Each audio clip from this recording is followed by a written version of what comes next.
नमस्कार. बृहन्मुंबई महानगरपालिका शिक्षण विभाग अंतर्गत व्हर्च्युअल ट्रेनिंग सेंटरमध्ये तुम्हा विद्यार्थ्यांचे हार्दिक स्वागत. मुलांनो, कोविड-19 कालावधीत शिक्षणाची गाडी रुळावरून घसरू नये यासाठी बृहन्मुंबई महानगरपालिकेने देशभरातील सर्व विद्यार्थ्यांना विनामूल्य व दर्जेदार शिक्षण मिळावे यासाठी एज्युकेशन फॉर ऑल इनिशिएटिव्ह अंतर्गत BMC एज्युकेशन हे चॅनेल सुरू केले आहे. मुलांनो, या चॅनेलचा तुम्हाला नक्कीच लाभ होईल. मी प्राची लुडबे आज तुम्हाला आपल्या अभ्यासक्रमातील एक महत्त्वाचा पाठ शिकवणार आहे. चला तर पाठाला सुरुवात करूया.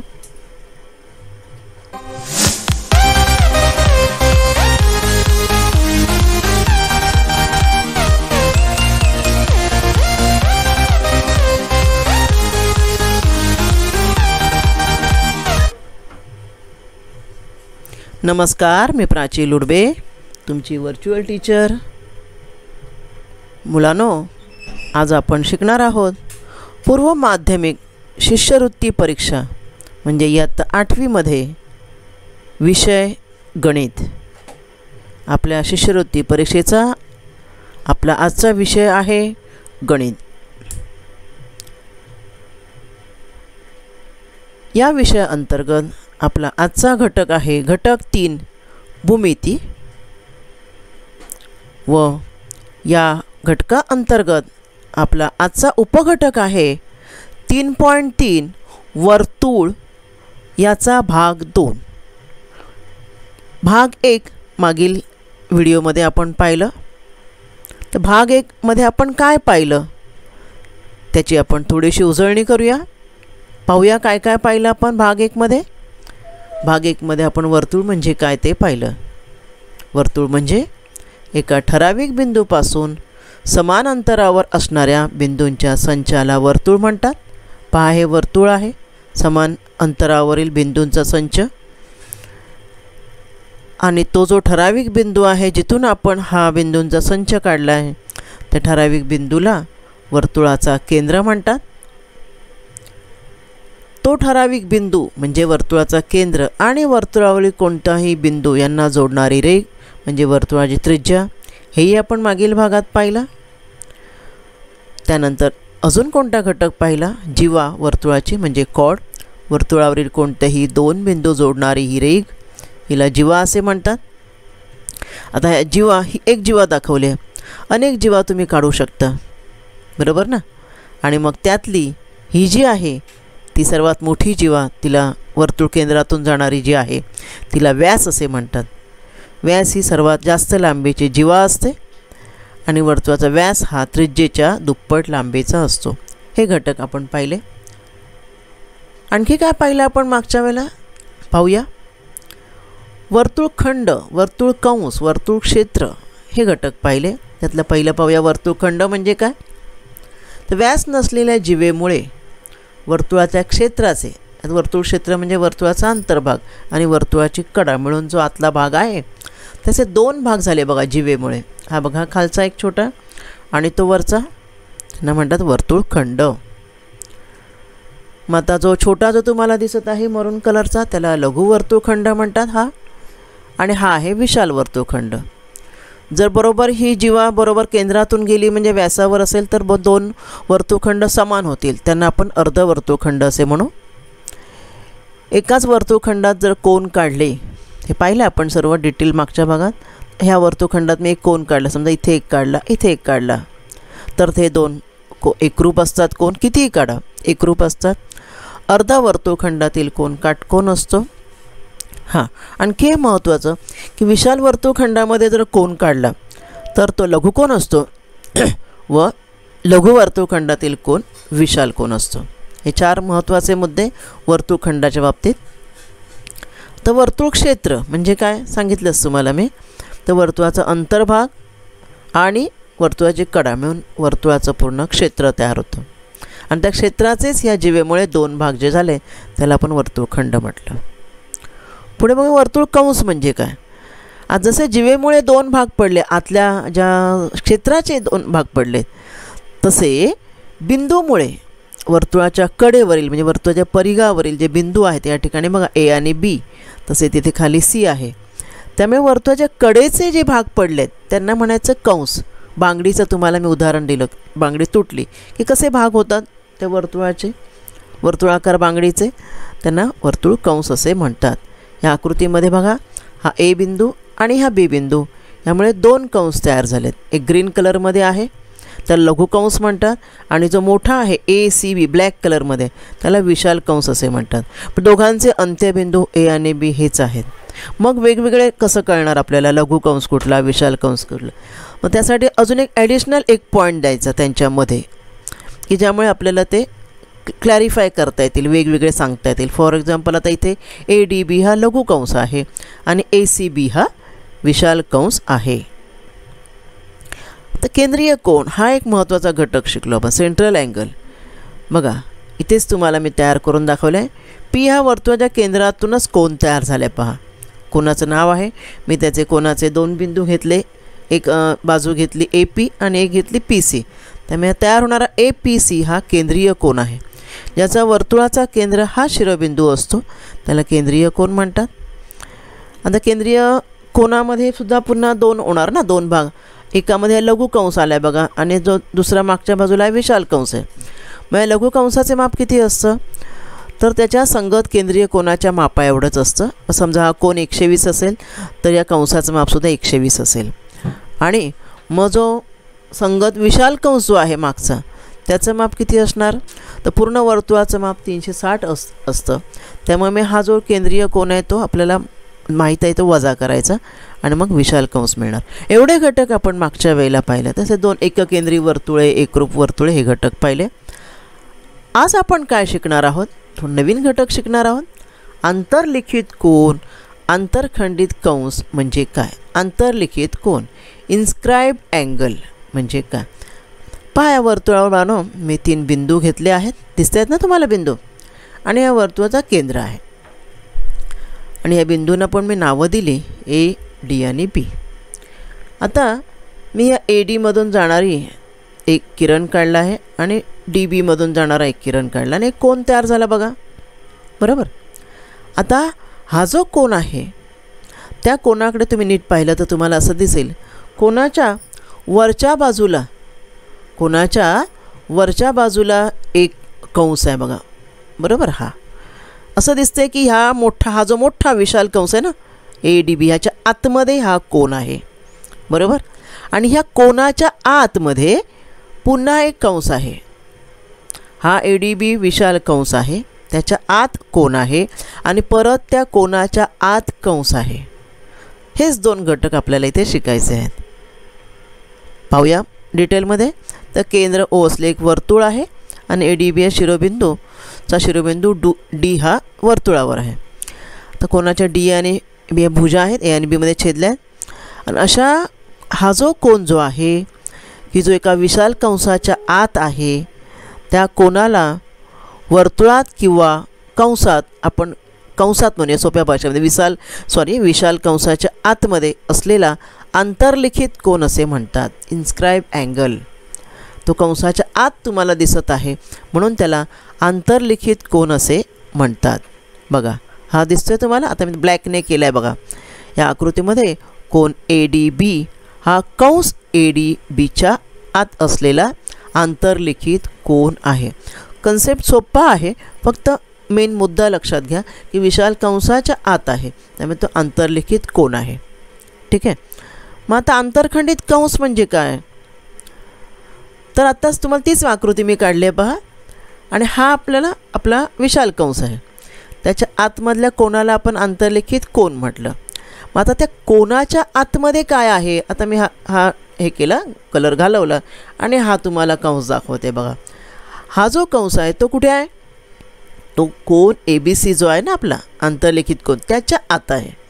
आणि त्याच्या आतमध्ये असल्यावर त्यालाही म्हणायचं आंतरखंडित पण कंस. तो कंस आहे म्हणून त्याला म्हणायचं आंतरखंडित कंस. कोन ए बी सीच्या अंतर्भागात जो वर्तुळ कंस, कोन ए बी सीने केलेला जो कंस आहे त्याला आंतरखंडित केलेला कंस असे म्हणतात. कोन ए बी सीने आंतरखंडित केलेला कंस असे म्हणतात. कळलं. आणि त्यामुळे आंतरखंडित ह्या कंसाचे जे अंत्यबिंदू आहेत की ना दोन्ही ए आणि सी, इथे हे वर्तुळ आणि कोन यांचे छेदनबिंदू आहेत बघा.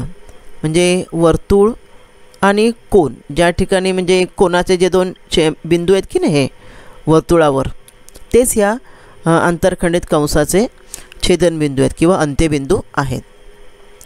कोनाच्या प्रत्येक बाजूवर कंसाचा एक एक बिंदू असणे आवश्यक आहे. म्हणजे ह्या जो अंतरखंडित कंस असायला काय पाहिजे, ह्या कंसाचे जे दोन्ही बिंदू आहेत ते कोनाच्या बाजूंवर असले पाहिजे, तरच त्याला अंतरखंडित कंस असे म्हणता येईल. कळले तुम्हाला हे दोन्ही कन्सेप्ट? अंतर्लिखित कोन म्हणजे जो विशाल कंसाच्या आत तुम्हाला दिसत आहे तो, आणि त्या कोनाच्या आत जो कंस आहे त्याला म्हणायचं अंतरखंडित कंस. हां, आता अंतर्लिखित कोन आणि अंतरखंडित कंसात यांचं काय रिलेशन आहे ते पाहूया. तर हा जो अंतर्लिखित कोन जो आहे, पुन्हा आपण काढूया चित्र. त्याचं माप किती असतं?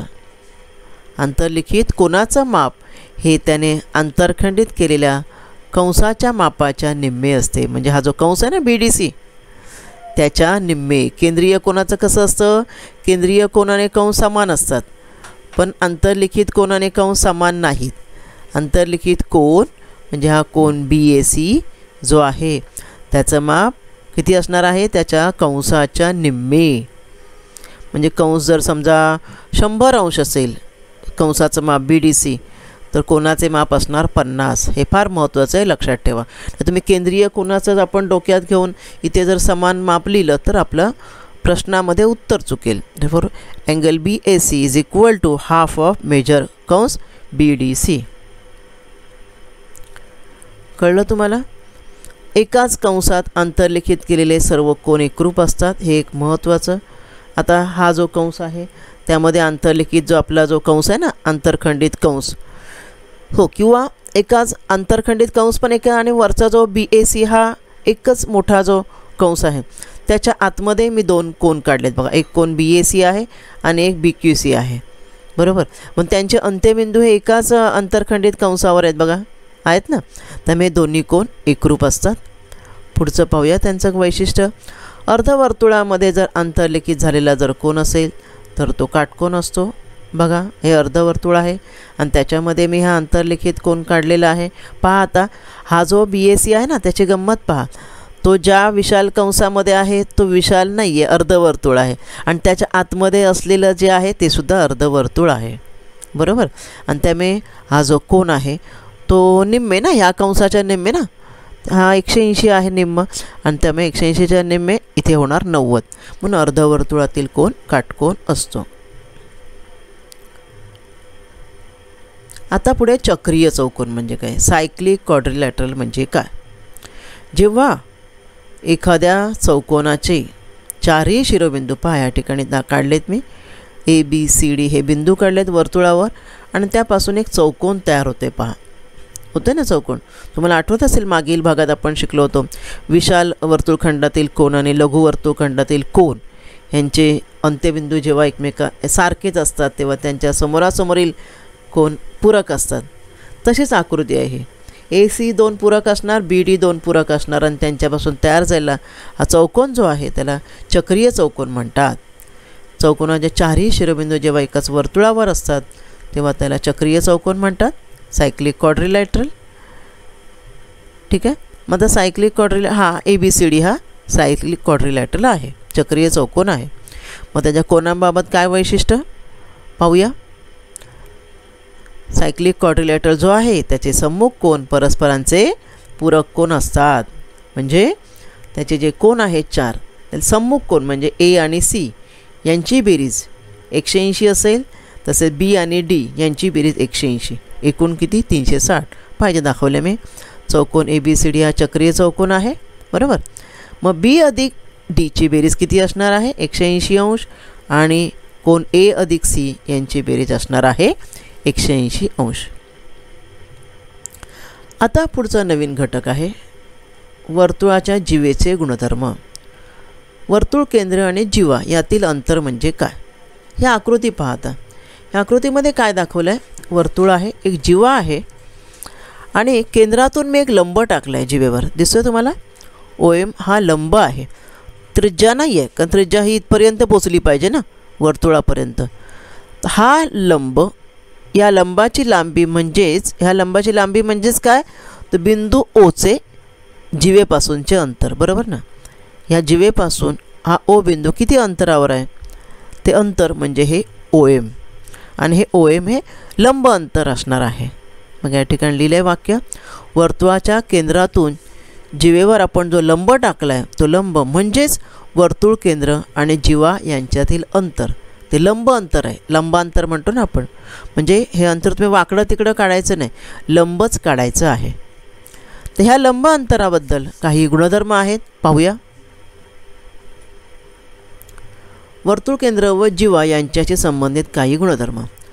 वर्तुळ केंद्रातून जिवेवर टाकलेला लंब हा जिवेला दुभागतो.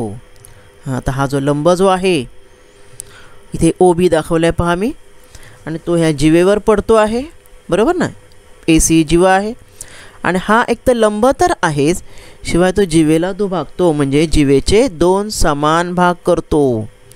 त्यामुळे या ठिकाणी हा लंब ज्या ठिकाणी जिवेला छेदला आहे तो B हा बरोबर मध्यबिंदू आहे, म्हणून अंतर AB आणि अंतर BC हे समान असणार आहे. ते बाजूला लिहिले आहे बघा. हा पहिला गुणधर्म फार महत्त्वाचा. पाहूया दुसरा गुणधर्म. एकाच वर्तुळातील किंवा एकरूप वर्तुळातील किंवा दोन म्हणजे एकरूप वर्तुळ असतील तर त्यांच्यातील जिवा वर्तुळ केंद्रापासून समान अंतरावर असतात. आता एकरूप वर्तुळ आहेत किंवा एकाच वर्तुळातील एकरूप जिवा, कशा जिवा, आता 2 जिवा काढलेत बघा मी इथे, ही एक जिवा आहे आणि ही एक जिवा आहे. तर ह्या दोन्ही एकरूप आहेत, आणि एकरूप असल्यामुळे त्या समान अंतरावर, आता जे आपण लंब अंतर बघितलं ना, आता P केंद्र आहे, P पासून E हे अंतर तुम्ही मोजा आणि P पासून F हे अंतर मोजा. हे दोन्ही अंतरं सारखी असणार आहेत, आणि ही दोन्ही अंतरं सारखी का, कारण ह्या दोन्ही जिवा एकरूप आहेत आणि म्हणून त्या समान अंतरावर आहेत. तुम्ही जर लहान मोठी काढली, समजा ही जिवा, आणखी समजा तुम्ही लहान जिवा इथे काढलीत, तर तुम्हाला मी दाखवते. या ठिकाणी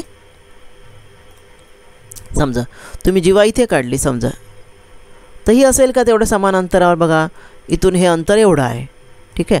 मग ह्या जिवेपर अंतर किती असणार बघा, वाढलं है ना, म्हणजे हे समान नाही आहे. म्हणजे जेव्हा त्या जेव्हा एकरूप असतील तेव्हाच त्या समान अंतरावर असतील.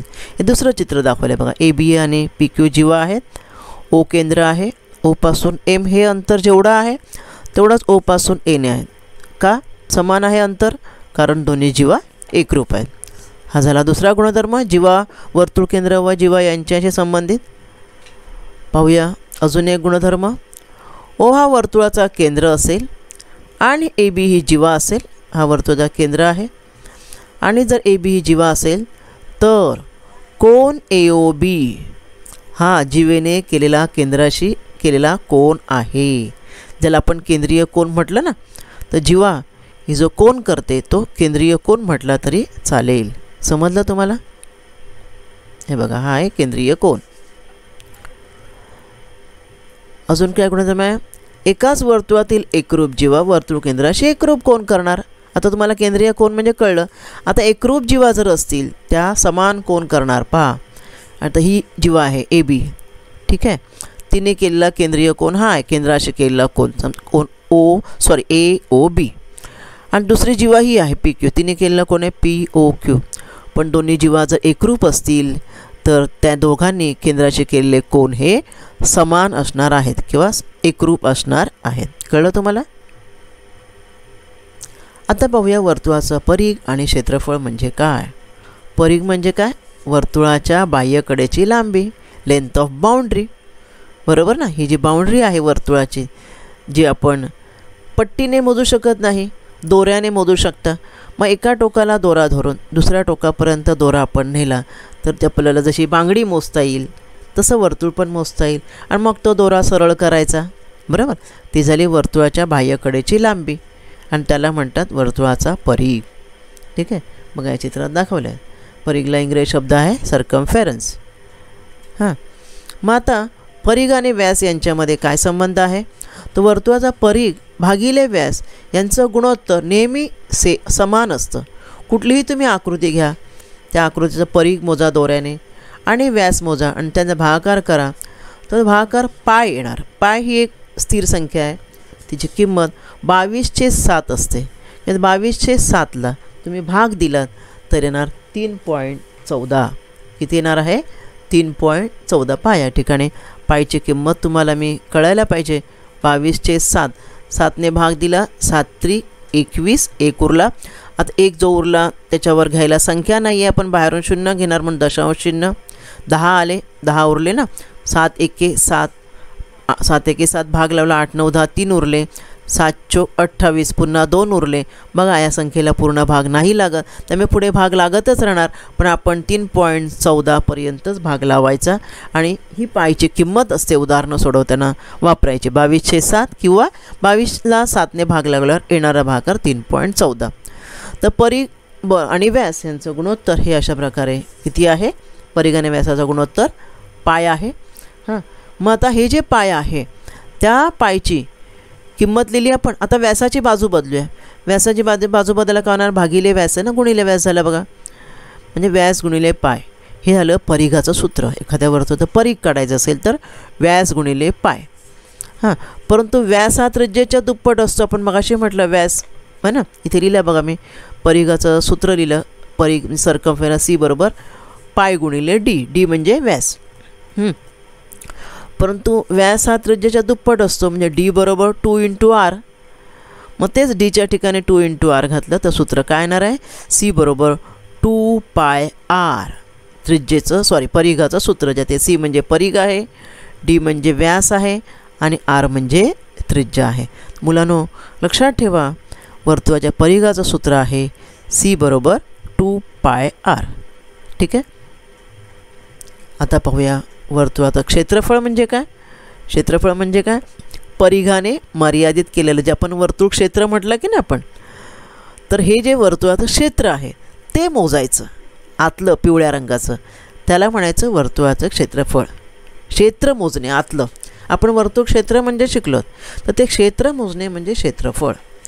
फक्त जी पिंक कलरची कडा मोजलीत, ही बघा ही पिंक कलरची कडा मोजलीत परिघ. आत्ता जे आपण सूत्र पाहिलं, क्षेत्र म्हणजे आतलं क्षेत्र मोजायचं.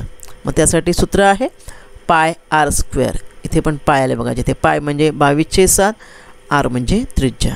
समजलं बाळांनो तुम्हाला इथपर्यंत? तर आज आपण काही नवीन घटक पाहिले, तर यावर आधारित प्रश्न पाहूया बाळांनो. बघा हेडिंग आहे अचूक उत्तराच्या पर्यायाचा तुम्हाला गोल भरायचा आहे. प्रश्न आहे तुमचा पहिला, वर्तुळावरील बिंदू जोडून तयार होणारा जो चौकोन असतो, चक्रीय चौकोन मगाशी म्हटलं ना आपण, त्या सम्मुख कोनांच्या मापांची बेरीज टिंबटिंब असते. किती असते? उत्तर तुम्ही सांगायचं आहे. तुमची वेळ सुरू होत आहे आत्ता.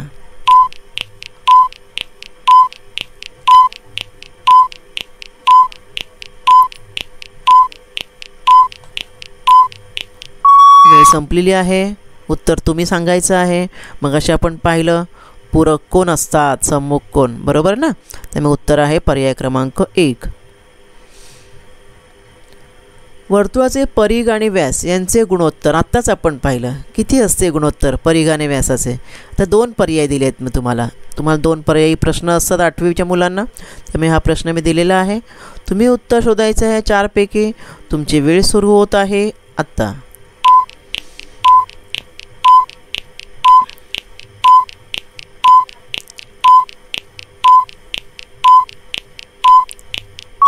संपलेली आहे.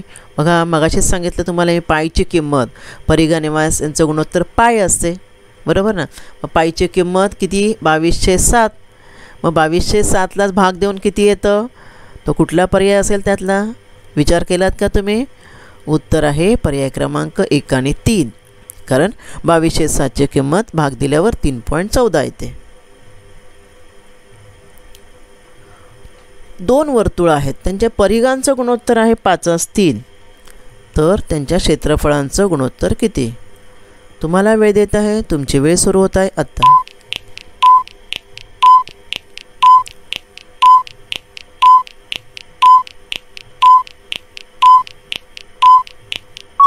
वेळ संपलेली आहे. तुमचं उत्तर काय असणार आहे? पर्याय क्रमांक 1. कळलं का बाळांनो तुम्हाला? का ते परिघांचं गुणोत्तर 2 वर्तुळ आहेत. ठीक आहे. आता परिघाचं सूत्र काय आहे? परिघाचं सूत्र असं C बरोबर 2πr, बरोबर ना? मग 2 वर्तुळा म्हणून आपण काय करणार, एकाचं घेणार 2 पाय r1 एक वर्तुळ आणि दुसरं वर्तुळाचं घेऊ आपण 2 पाय r2 आणि मग त्यांचं गुणोत्तर घेतल्यावर बघा जे समान घटक आहेत ते गेले, r1/r2 आपल्याला दिलेलं आहे 5/3. मग आता क्षेत्रफळांचं गुणोत्तर काय, क्षेत्रफळासाठी a1/a2 लिहायचं. 2 वर्तुळ आहेत ना, मग क्षेत्रफळा सूत्र माहीत पाहिजे तुम्हाला, पाय r स्क्वेअर आहे, 2 वर्तुळ असल्यामुळे पाय r1 स्क्वेअर आणि पाय r2 स्क्वेअर, ज्यामध्ये पाय आणि पाय गेलं, काय आलं बघा r1 स्क्वेअर r2 स्क्वेअर आलं. आता आपल्याला r1 r2 माहिती आहे ना, आपण पहिल्या दिलेल्या घटकावरून काढलं, 5/3 आहे आणि म्हणून r1 आणि r2चा स्क्वेअर करायचा म्हणजे 5चा वर्ग 25 भागिले 3चा वर्ग 9. म्हणजे लक्षात ठेवा कधी पण परिघांचं गुणोत्तर दिलेलं असेल की क्षेत्रफळांचं गुणोत्तर हे त्याच्या वर्गा इतकं येणार आहे, कारण क्षेत्रफळामध्ये त्रिज्येचा वर्ग होतो. किंवा तुम्हाला उलट क्षेत्रफळांचं गुणोत्तर दिलं असेल आणि परिघाचं विचारलं असेल तर वर्गमूळ काढायचं. एका वर्तुळाचं क्षेत्रफळ दिलेलं आहे 616 चौरस सेंटीमीटर. तर त्या वर्तुळाची सर्वात मोठी जीवा म्हणजेच काय विचारलं आहे, व्यास विचारलेला आहे. हां, तुम्हाला मी वेळ देऊ का, तुमचा वेळ सुरू होत आहे आत्ता.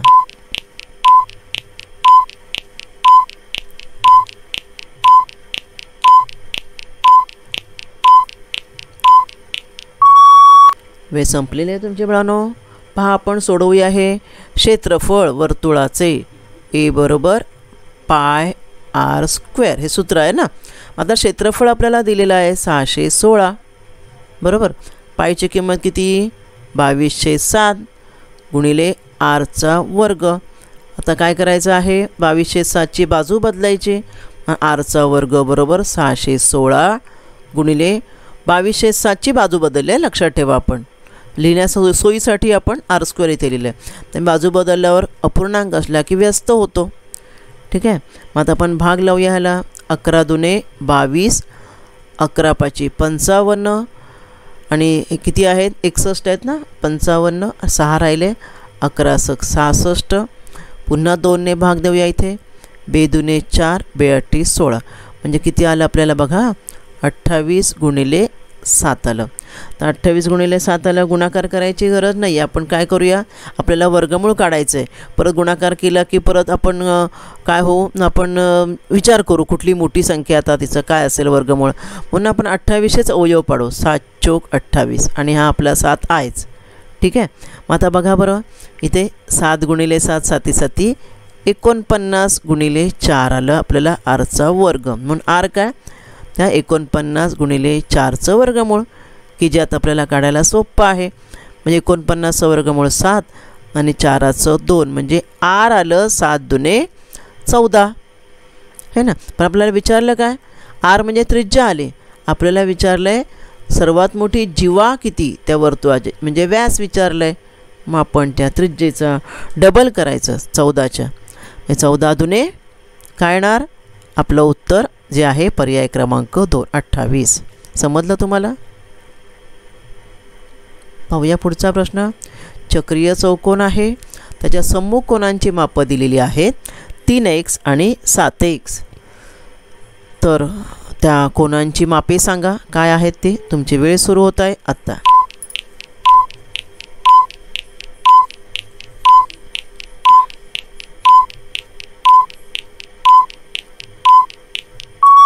वेळ संपलेली आहे. पाहूया आपण सोडवूया. सम्मुख कोन दिलेले आहेत 3x अधिक 7x. आता नियम आहे चक्रीय चौकोनाच्या सम्मुख कोनांची बेरीज 180 असते. त्यामुळे 3x अधिक 7xची बेरीज केली मी 10x बरोबर 180. म्हणून x बरोबर 180ला 10ने आपण भागायचं आहे. आपल्याला येणार आहे 18. आता 18 काही कोण नाही झाला. 18 एक स्थिर पद झालं. आता दोन कोण काय आहेत 3x आणि 7x. मग 3xला एकदा गुणा 18 गुणिले 3 बरोबर ना. आणि 7x म्हणजे त्या xने एकदा 7ला गुणा म्हणजे 18 जे आपल्याला 100 किंमत आले 18 गुणले 7. मग 18 गुणले 3 किती 18 3 54 आणि 18 7 26 असे. हां म्हणजे आपल्याला इथे कोण आले. उत्तर आहे पर्याय क्रमांक 2.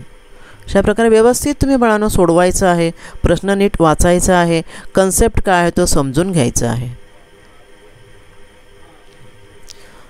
तर बघा चौकोन LMNP चक्रीय चौकोन दिला आहे पहा. हां, आणि त्याचा रेख LM जो आहे तो पुढे वाढवला आहे T पर्यंत. ठीक आहे. आणि मेजर अँगल LPN म्हणजे हा बघा हा दिला आहे 105.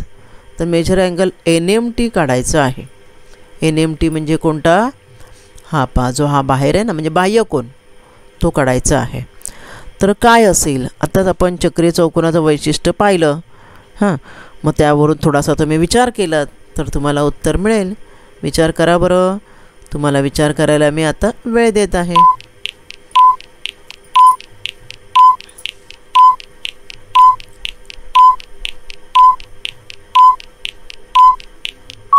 वेळ संपलेली आहे.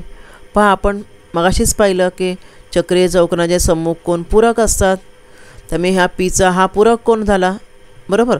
त्यामुळे आपण तो आधी काढूया. हा कोन आपण आधी काढूया. हा जो आहे ना मी ते प्रश्नचिन्ह केले तो कसा काढणार आपण? 180 मधून आपल्याला 105 दिलेला आहे बरोबर.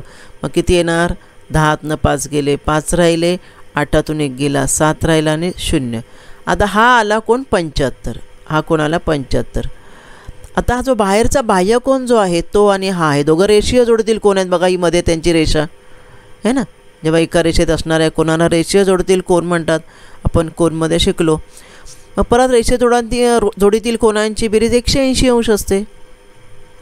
मग आता ह्या दोघांची बेरीज 180. हा 180 सॉरी हा 75 आहे.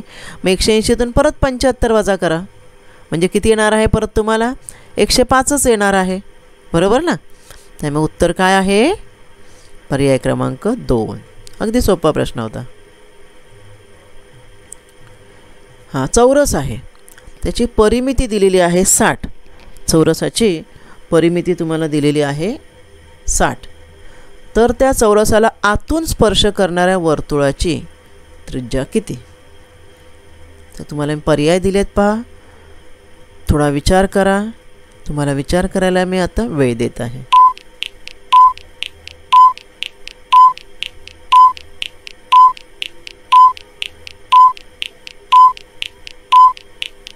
वेळ संपलेली आहे बाळांनो. पहा वर्तुळाची चौरसाची परिमिती. चौरसाची परिमिती म्हणजे चारी बाजूंची बेरीज. चौरसाच्या चारी बाजू समान असतात. त्यामुळे चौरसाची परिमिती जी आहे त्याचं तुम्हाला सूत्र माहीतच असेल. चौरसाची परिमिती बरोबर 4 गुणिले बाजू हो ना. त्यामुळे किती आपल्याला परिमिती आहे? 60 आहे. त्यामुळे 4 गुणिले चौरसाची बाजू जी काय असेल तर आपण A कन्सिडर करूया.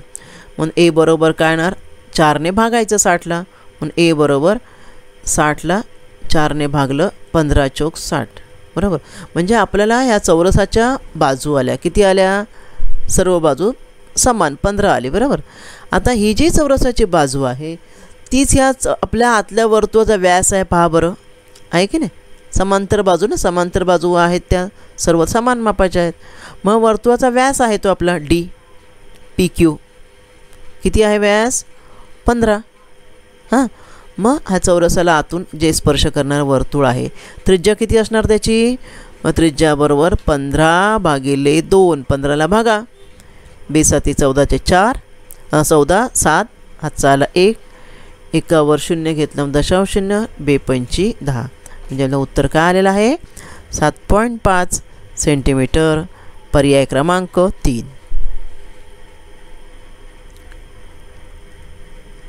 या आकृतीमध्ये OM लंब आहे जीवा PRला. आपण आता बघितलं लंब जीवा आणि वर्तुळ केंद्र यामधील अंतराचं जे गुणधर्म. त्या OM बरोबर 6 दिलेला आहे.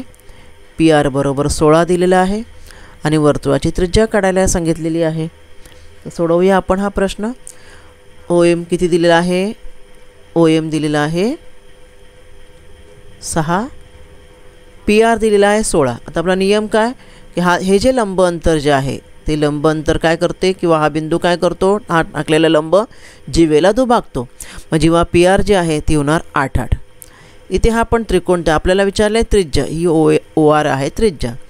OMR हा त्रिकोण तयार करायचा. हा जो त्रिकोण तयार झाला पायथागोरसप्रमाणे काटकोन त्रिकोण आहे बघा, कोण काटकोन आहे ना, आणि त्यामुळे आपण पायथागोरसचं प्रमेय वापरायचं. इथे कोणतं प्रमेय वापरायचं आहे ह्या प्रश्नासाठी? हा जे लंब काढायचे जे प्रश्न आहेत त्यामध्ये पायथागोरसच्या प्रमेयाचा म्हणजे सिद्धांताचा वापर करायचा आहे. पायथागोरसचा सिद्धांत हा तुम्ही शिकलेला आहात. काय सिद्धांत येणार हा पायथागोरसचा? ORचा वर्ग बरोबर OMचा वर्ग, म्हणजे कर्णाचा वर्ग हा इतर बाजूंच्या वर्गांच्या बेरजे एवढा असतो. त्यामुळे OR आपल्याला माहीत नाही आहे, ते आपल्याला आता येणार आहे. आता OM किती आहे? 6 आहे ना. 6 म्हणजे 6चा वर्ग 36, 6 6 36 आणि 8चा वर्ग 8 8 64. दोघांची बेरीज येते 100. हा ORचा वर्ग झाला. मग OR म्हणजे त्रिज्या किती झाली? 100चे वर्गमूळ बरोबर 10. कळलं? हे तुम्हाला मी सोडवून दाखवलं. अशा प्रकारचे उदाहरणं तुम्ही सोडवण्याचा नक्कीच प्रयत्न करणार आहात.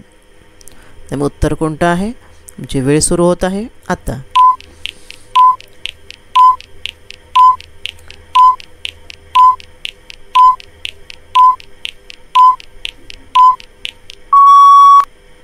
उत्तर आहे पर्याय क्रमांक 1. हां, पुन्हा या आकृती O केंद्र दिलेलं आहे, कोण COD दिलेला आहे 120. तर मेजर अँगल OAB तुम्हाला काढायचा आहे. मेजर अँगल OAB पहा, हा OAB आपल्याला काढायचा आहे. तर विचार करा. तुम्हाला मी वेळ देते. तुमची वेळ सुरू होत आहे आता.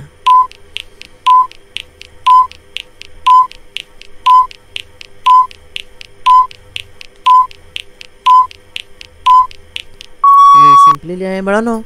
हा O केंद्र आहे बरोबर. केंद्र असल्यामुळे ह्या सर्व ह्या ज्या आहेत, ही जी आहे OA किंवा OA OC OD या सर्व त्रिज्या आहेत. आता एकाच वर्तुळाच्या सर्व त्रिज्या कशा असतात? समान असतात बरोबर ना. हे कळलं. आता पुन्हा आपण इकडे येऊया. हा कोण 120 दिला, हा पण 120 असणार. विरुद्ध कोण आठवा आपण मागील कोण या व्हिडिओमध्ये शिकलो, त्यामुळे हा 120 झाला. ठीक आहे.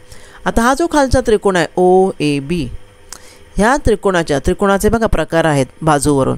समभुज त्रिकोण, समद्विभुज त्रिकोण, विषमभुज. समभुज म्हणजे तिन्ही बाजू समान. आता इथे तिन्ही बाजू समान नाही आहेत, पण 2 बाजू समान आहेत ना या त्रिकोणाच्या. हा जो खालचा त्रिकोण आहे त्रिकोण OAB, त्याच्या 2 बाजू समान आहेत, ही बाजू आणि ही बाजू. म्हणजे हा समद्विभुज त्रिकोण आहे. मग ज्या 2 बाजू समान असतात त्यांच्यासमोरील कोनसुद्धा समान असतात. म्हणजे कोन A आणि कोन B समान असणार आहेत. मेजर कोन A आणि मेजर कोन B हे सारखे असणार आहेत. किती असणार? तर वरचा कोन 120 आहे ना. हा 120 आहे बघा. हा बघा मी टिक मार्क केलं. मग त्रिकोणात 3 कोणांची बेरीज 180 असते. मग 180मधून तो 120 मी वजा केला की मला आलं 60. ह्या दोघांची बेरीज आली बरोबर, A आणि Bची नाही का. उरलेल्या 2 कोणांची बेरीज आली मला 60. पण A आणि B दोघंही समान आहेत है ना. त्यामुळे 2 मेजर कोन A, दोघांचं सारखं नाव मी एकदाच लिहिलं 60 आहे. मग A किती असेल? म्हणून मेजर कोन A असणार 60 भागिले 2. 20 त्रिक 60 म्हणजे किती? 30. आणि मेजर कोन A म्हणजेच आपल्याला विचारलेला कोन OAB 30 अंश असणार आहे. समजलं तुम्हाला? तर उत्तर आहे पर्याय क्रमांक 3. या आकृतीमध्ये मेजर कंस ABC हा कंस आहे आणि कंस ABC हा जो आहे त्याचं माप 300 दिलेला आहे. तर कोन ABC किती? कळलं काय बाळांनो तुम्हाला कसं आहे ते? 2 कंस आहेत ना या ठिकाणी. पहा, हा एक जो आहे तो इथे विशाल कंस. हा जो AM आणि C हा जो आहे तो लघु कंस आहे. हा कसा आहे? लघु आहे. आणि हा पूर्ण हा A पासून हा AB करून C पर्यंत, इथून ते इथपर्यंत हा आहे विशाल कंस बरोबर. विशाल कंस आणि त्याचं माप दिलेलं आहे आपल्याला किती? 300 कंसाचं. तर कोन ABC किती? कोन ABC हा किती असेल? थोडासा तुम्ही विचार करा. फार सोपं उदाहरण आहे. तुम्हाला मी वेळ देत आहे. हे पहा पर्याय आहेत, त्यातला कोणता पर्याय उत्तर असेल तुम्ही सांगायचं आहे. तुमची वेळ सुरू होत आहे आता.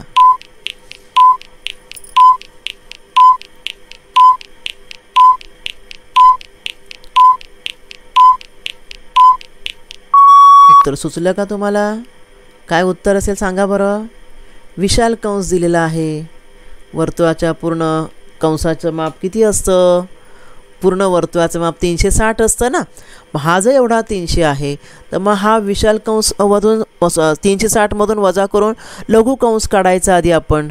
मग 360मधून मी माझा दिलेला आपण मगाशी प्रश्न पाहिला, लघु कंसावर विशाल कंस, विशाल कंसावर लघु कंस कसा काढायचा? 360मधून वजा करायचा है ना. त्यामुळे मला वजा केलं की मला लघु कंस येणार आहे. तो किती येणार आहे? 60. ठीक आहे. मग आता याचं माप 60 मिळालं. आता आपण नियम बघितला आहे. ह्याला आतल्या कोणाला काय म्हणतात? ABCला आंतरलिखित कोण म्हणतात ना, कंसाच्या आतल्या. आणि हा त्याचा कंस आहे, आंतरखंडित कंस. मग आंतरलिखित कोणाचे माप किती असतं? कंसाच्या मापाच्या निम्मे असते. त्यामुळे कोण ABCचे माप किती असणार आहे? हाफ ऑफ मेजर कंस. त्याचा जो कंस आहे मेजर कंस काय? AMC त्याच्या निम्मे असणार आहे है ना. मग किती आपण करूया ना. मग हाफ इंटू 60 म्हणजेच किती आलं उत्तर? पर्याय क्रमांक 4, 30 अंश. कळलं तुम्हाला? फार सोपे प्रश्न असतात. फक्त आपण थोडंसं आपली तल्लख बुद्धी वापरून कन्सेप्ट समजून घेऊन प्रश्न सोडवायचे आहेत. एक शेवटचा प्रश्न पाहूया. ज्याचे केंद्र P आहे, त्रिज्या 25 आहे, अशा वर्तुळाची जीवा AB 48 लांबीची आहे. ठीक आहे. M हा मध्यबिंदू आहे तर अंतर PM हे लंबांतर, जीवेवरील लंबांतर यावर आधारित प्रश्न आहे. तर तुम्ही सोडवू शकता. सोडवा बरं. मी तुम्हाला वेळ देत आहे. तुमची वेळ सुरू होत आहे आत्ता.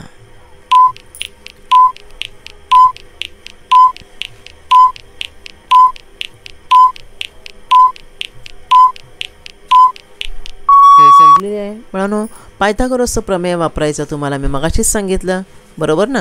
2 त्रिकोण तयार होतात. ह्या ठिकाणी जीवेचे 2 भाग ऑलरेडी केलेत बघा. 24-24 ह्या लंबामुळे 2 भाग होतात. मग त्रिकोण कोणताही एक त्रिकोण घ्या. PMB घ्या किंवा PMA घ्या. तर PMBमध्ये आपण काय वापरणार आहोत? पायथागोरसचं प्रमेय म्हणजे पायथागोरसचा सिद्धांत. पायथागोरस चा सिद्धांत वापरायचा आहे. त्यामुळे त्यामध्ये काय आहे? कर्णाचा वर्ग PBचा वर्ग बरोबर PM चा वर्ग अधिक MBचा वर्ग. आता PBचा वर्ग म्हणजे 25चा वर्ग किती? 625. PMचा वर्ग आपल्याला PM काढायचंच आहे ना, अंतर ते. आणि MB म्हणजे 24चा वर्ग. 24चा वर्ग आहे 576. तुम्हाला बाळांनो 30पर्यंतचे वर्ग पाठ करणे आवश्यक आहे. लक्षात ठेवा. तरच तुम्हाला हे पटापट करता येईल. म्हणजे PMचा वर्ग काढण्यासाठी 625मधून 576 वजा करायचे आहेत. PMचा वर्ग बरोबर 625 वजा 576. ठीक आहे. वजाबाकी करते मी इथे. 625 वजा 576. 15तून 6 गेले 9 राहिले. 12तनं 7 आणि 8 गेले 4 राहिले. 7तनं 6 गेले 0. म्हणजे किती आलं बघा? PMचा वर्ग आला 49. आणि म्हणून मग PM बरोबर काय?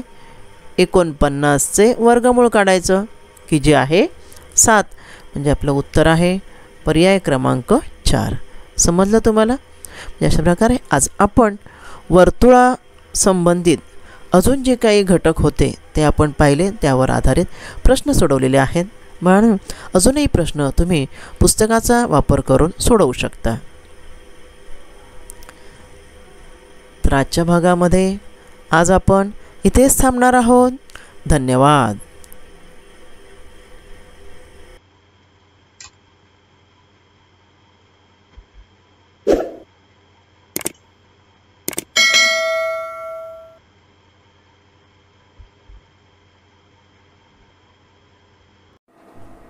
या भागात आज आपण इथेच थांबूया. माझा व्हिडिओ आवडला असेल लाईक करा, शेअर करा व BMC एज्युकेशनच्या चॅनेलला सबस्क्राईब करा. आणि हो, बेल आयकॉन क्लिक करा ज्यामुळे नवीन व्हिडिओचे तुम्हाला नोटिफिकेशन्स मिळतील. मुलांनो, घरी राहा व सुरक्षित राहा. धन्यवाद.